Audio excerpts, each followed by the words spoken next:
going to show you how using a paper pattern you can make a nice cubed pot out of clay.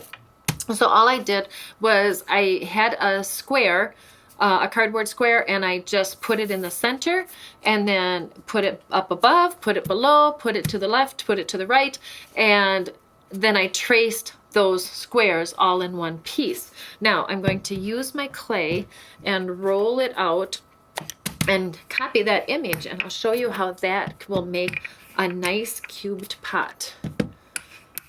That cubed pot could be used for a planter, a candle holder, stashing tiny stuff. When I roll out my clay, I always start with my rolling pin in the middle, lift at the edge, start in the middle, lift at the edge. Always lift at the edge so that you're not pinching and mashing the edge, and flip it over constantly, because otherwise the clay will become stuck to the canvas and then tear when you finally do release it. So I'm rolling this out as evenly as I can, always lifting at the edge. You can use little slats of wood alongside your clay too, and then when your rolling pin is hitting the slats of wood, you know that you've got it rolled out very evenly. I'm one who just goes by guessing and by feel. Okay, so I've got this rolled up very evenly. The clay is loose from the canvas. I'm going to trace this paper pattern that I made with my needle tool, a nice clean needle tool. I'm going to follow the paper edge with the needle tool, but keep my hand on it so that it doesn't curl up as I go. Sometimes the paper will curl up and then you end up cutting short of what you really need. All the way around here. The tool is very much straight up and down. There we go. So I'll get rid of this scrap. I don't need that anymore. I always make sure I put my scrap clay right back in the bag so that it does not dry out. All right, so normally I would say, oh, there's rough edges, so make sure you pat the edges, but I'm going to seam all of this together, so I don't need to pat this down. I would only need to pat down the flat tops, which will, the flat ends that will become the top of the box. Okay. So now I'm going to texturize this because I think texturizing clay is fun. This is just a handy little roller that I've got.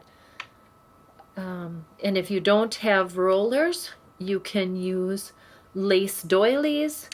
You can find things around the house that just happen to have texture and press that into the clay. I've used the bottom of shoes, different fabrics and fibers. It's amazing what you can find, even a piece of bark from outside.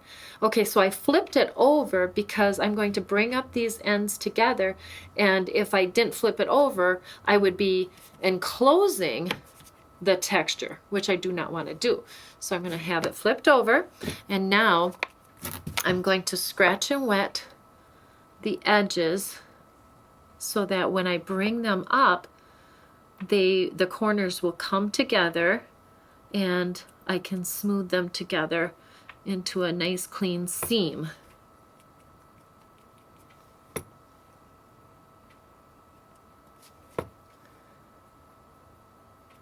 we go. Okay. I'm going to turn this around so I can reach this easier.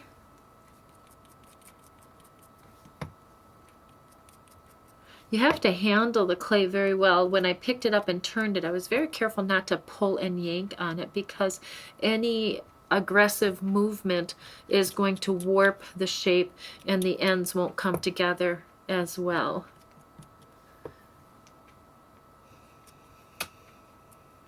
There we go. So now I'm going to extend my fingers, extend my hands, and notice how I'm working away from me, because it's way easier to bring my palms towards me and do this next step than if I were working here and trying to turn my hands in. This is a much easier method. So I'm extending my fingers to bring the seam together, and I can do a little bit of smoothing and cleaning. There we go, keeping it nice and straight. Again, with my palms against the clay and my fingers extended, I can bring the seam together, bring each edge together, creating a nice clean seam, and then smooth that edge with my fingertips. And I often just get rid of the extra on the canvas or against the edge of my slip container. Now very carefully, I'm going to rotate this and do the same thing.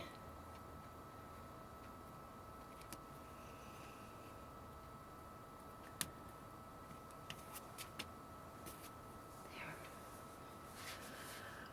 So again, this would be a fun shape to make in different sizes. You know, if you start your pattern with a smaller cube or a smaller square, you could make staggering sizes, the small, medium, and large, and put different plants in them.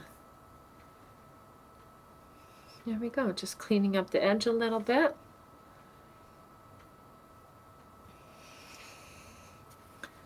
All right. Thank you for watching.